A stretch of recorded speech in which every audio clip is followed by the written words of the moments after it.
YouTube, and welcome back to another video. So in today's video I'm going to be rating all of the Doctors, all 13 Doctors, putting them in some kind of order to find out which is my favourite. I'm going to be putting them into 5 tiers, so the top tier being the best tier, my favourite Doctor, tier 3 being a middle, and the bottom tier being my least favourite, and then 2 and 4 tier kind of an in-between, not my favourite but not the worst, an in-betweeny kind of tier. So here we go then, let's start with the first Doctor. Now he will always have a special place in my heart because he did get the show running, he got the party started so to speak, and he was a great actor. But as the Doctor, he was very grumpy, he was an old man, he was a granddad I suppose, and he was everything you need a granddad to be. But I think for me he's got to go in, he's not my favourite, but he just misses out on it I think, because he did get the ball rolling and he showed what the Doctor could be. So I think second tier for him, just because he's not quite there as he is as my favourite, but he's nearly there. So second tier for the first Doctor. On to the second Doctor then. Now his episodes are very hard to judge because a lot of them are missing, as with the first Doctor as well. So yes, there are a lot on DVD now and they are being released as animated on Blu-rays as well, but I just feel like because I didn't live in that era I couldn't see much of him. From what I have seen though, I mean he's proved that the Doctor can have a different face, he can regenerate, and he does it in style. He in effect is a bit younger as well, so he proves that he can be younger, be dashing, run around places, be a bit more quicker I think. So I think the second Doctor will put in the middle, just because I don't really know a lot about him. So tier 3 for the second Doctor. Now the third Doctor for me kind of just looks like a mad crazy scientist, and I guess he was a scientist for UNIT, and he just looks the part. John Pertwee is perfect for it, and I would always love his Doctor. He introduced us to the Master, which is brilliant, and he's obviously kept going as well. Also, be it different actors, different regenerations of the Master, and I just think it's so great, that sort of era as well. He brought in the UNIT and being stuck on Earth, he still thrived on Earth. Yes, he had adventures far away, different planets and time zones as well, but he was just as good on Earth as he is out there. So I think we'll put John Pertwee in the second tier. He's not quite my favourite I don't think, just like the first Doctor, he's something just missing that he needs to get up to that top, to my favourite. So I think second tier for the third Doctor. Now on to the fourth Doctor. He is kind of the David Tennant of the classic era. He was the longest running. He was the one that everyone seems to mention they grew up with, I guess because he was the longest running. That's the one most people would have watched as they were growing up. Most people would have grown up with. I think he is my favourite of the classic era. He was just a complete madman. Such crazy thoughts and sayings he had. Would you like a jelly baby? I mean, who can pull that off? In any other show, would you like a jelly baby wouldn't mean so much as the fourth Doctor says it. So for the fourth Doctor he has to go in that top tier for me, number 1 of the classic era. On to the fifth Doctor then. Now he did have some big shoes to fill, after Tom Baker. Obviously Tom Baker was the longest running, as I mentioned. Peter Davison's Doctor, he did do a very good job, I think, as he was the youngest Doctor as well at the time. But there was just something about him, maybe after Tom Baker did such a long time in the role, that there was just so much that he made the Doctor his. It was just so different then to see another person as the Doctor again, if that makes sense. It just didn't...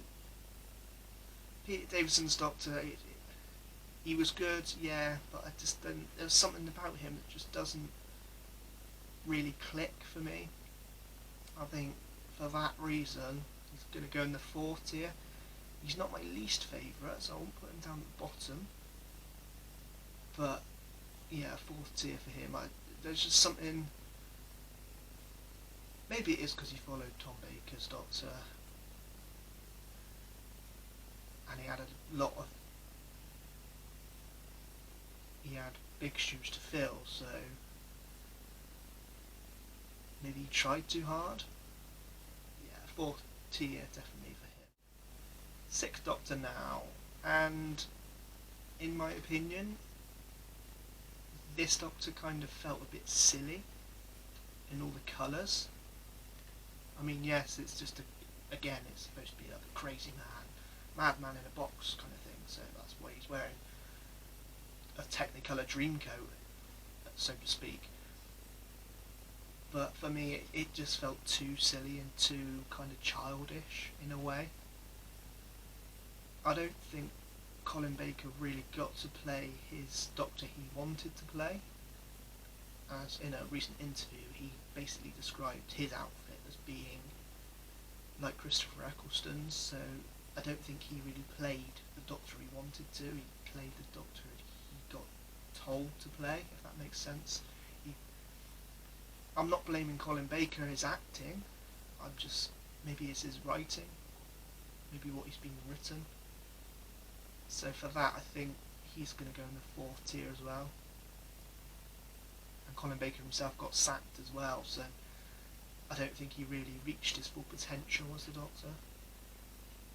So, 4th tier. He's not the worst again,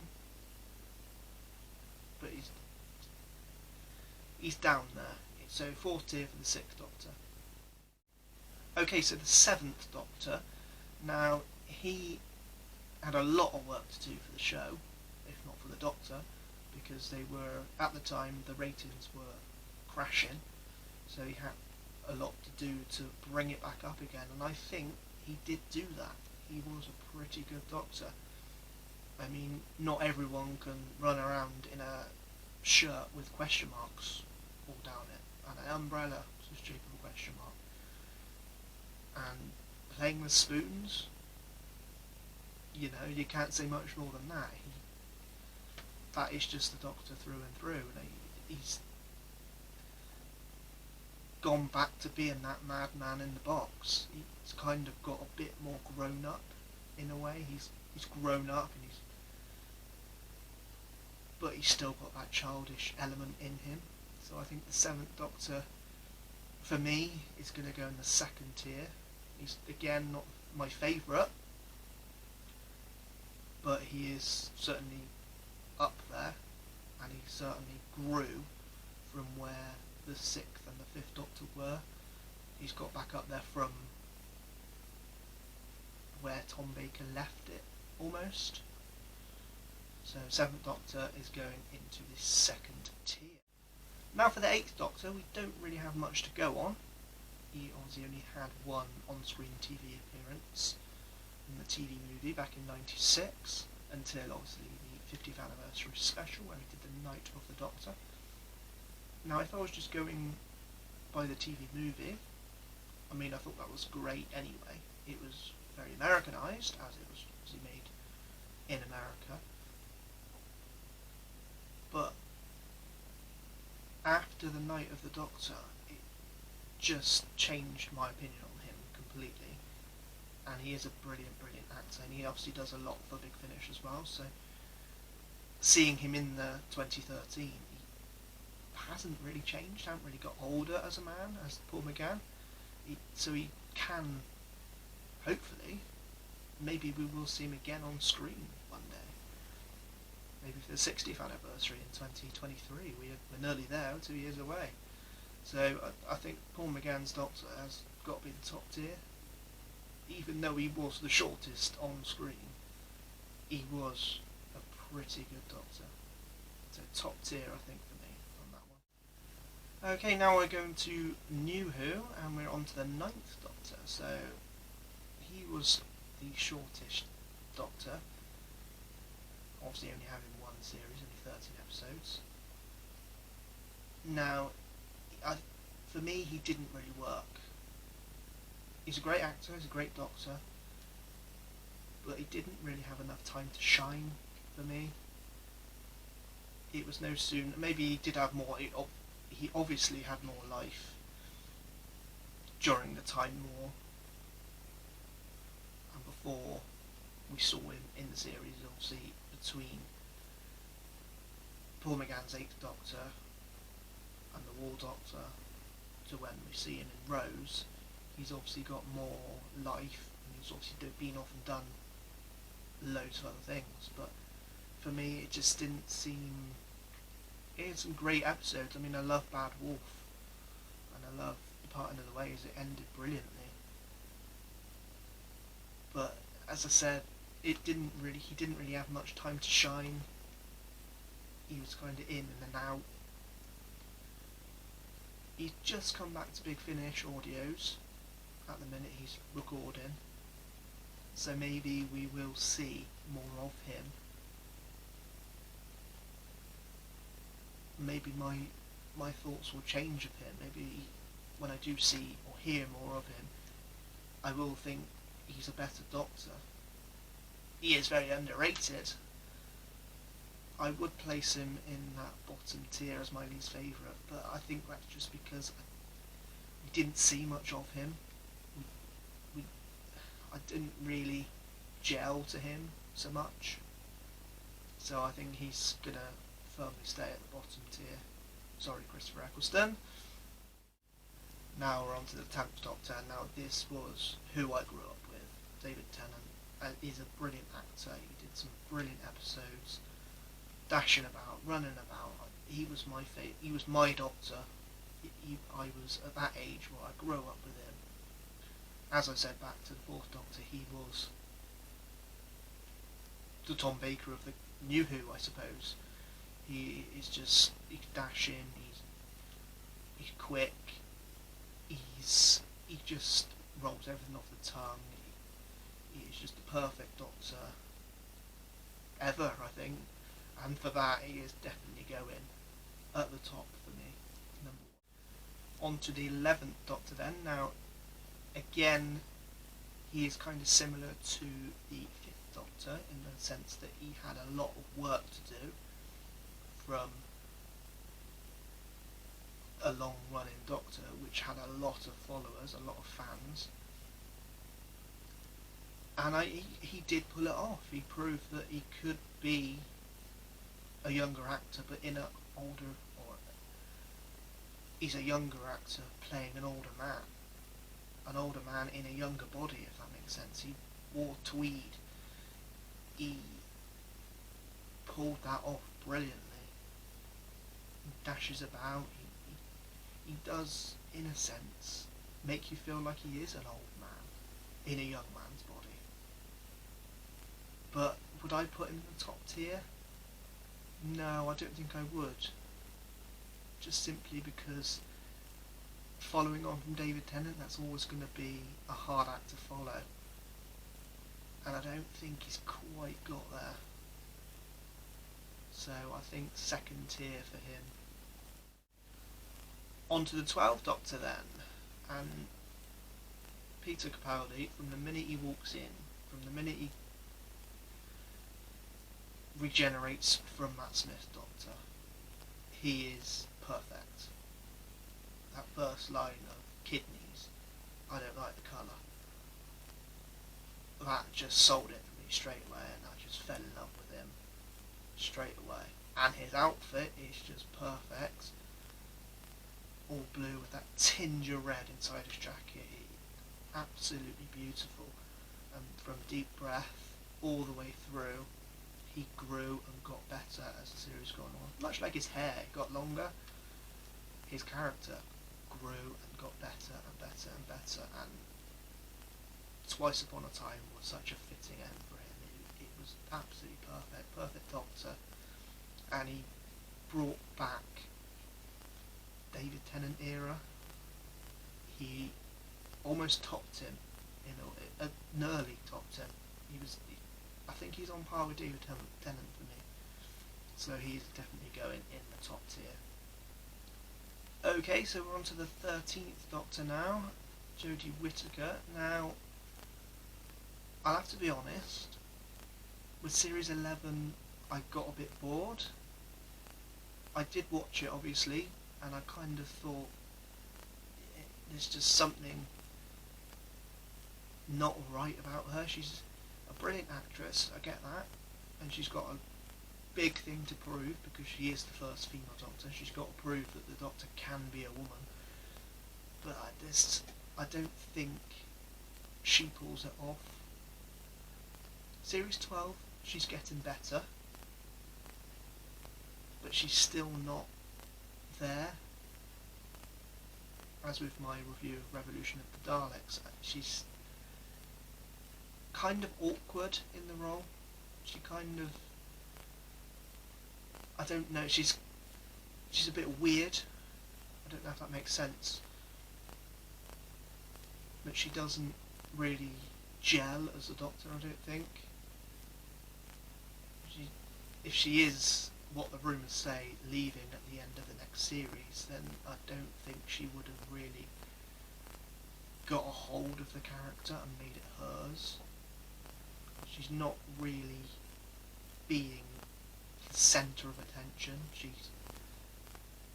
I could kind of forget that she is the Doctor sometimes, and she's just another character. She's just a companion. I'm not saying a woman Doctor doesn't work. It could work brilliantly, but I just feel that she isn't making it hers. She hasn't made it hers. I think for that, she's going to go in the bottom tier.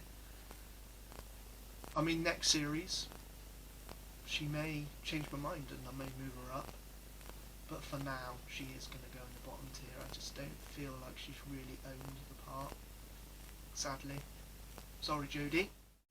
Okay, so we're going to do a few extras. So we'll do the War Doctor. Yeah, we only saw him for one episode, and he did a few Big Finish audios for the Time War. But I'm just going to rate him anyway. Now, we don't really know much about him. We got introduced to him in the Night of the Doctor, as he regenerated from Paul McGann's Doctor, and we saw him through the Day of the Doctor, and then he regenerated at the end of that one. I haven't listened to any of his Big Finish audios, and I hope to listen to them in the future. It might change my mind, it might push him up a bit, but he's middle of the road for me. He's a bit of a grumpy Doctor, so I guess he's got a bit of the first Doctor in him still. He goes back to that grumpy phase where he just wants to kill all the Daleks and end it all. So I think I'll put him in the third tier, in the middle, just because I don't really know a lot about him. Maybe when I listen to his Big Finish audios that he's done, I might change my mind and push him up a bit, or maybe down, I don't know.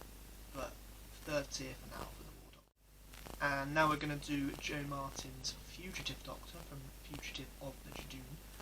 Now I know we only saw her for the last 10-15 minutes of the episode, but I think that is enough to go on for her. She just jumped straight into the Doctor's role, as opposed to Jodie's Doctor. She immediately makes the Doctor her.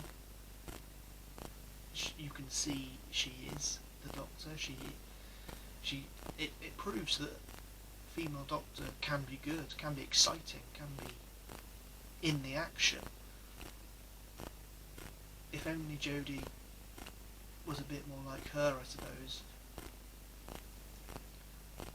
But as I said about Jodie earlier, maybe she'll grow in the next series, maybe I'll like her a bit more, maybe we'll know a bit more about her. But as for the Fugitive Doctor, as it was 10-15 minutes, she jumped straight into it. She was pretty much perfect. And I hope to see her again, actually, just to, if they're going with the Timeless Child storyline, maybe she will return. Who knows, maybe we will see her again one day in the future. So I think, just because we have only seen her for 10-15 minutes as the Doctor, I'll put her in the middle tier, tier 3. So, as you can see, I do have a few favourites, and a couple that on my least favourite. Sorry Christopher Eccleston, sorry Jodie Whittaker, but that's just my opinion. Let me know in the comments below what you think, whether you've got a different favourite, whether you agree with me. What's your favourite Doctor? Let me know. That's going to be it for today's video, guys. Thank you very much for watching. Don't forget to like, comment and subscribe. Thank you very much for watching. Thank you and goodbye.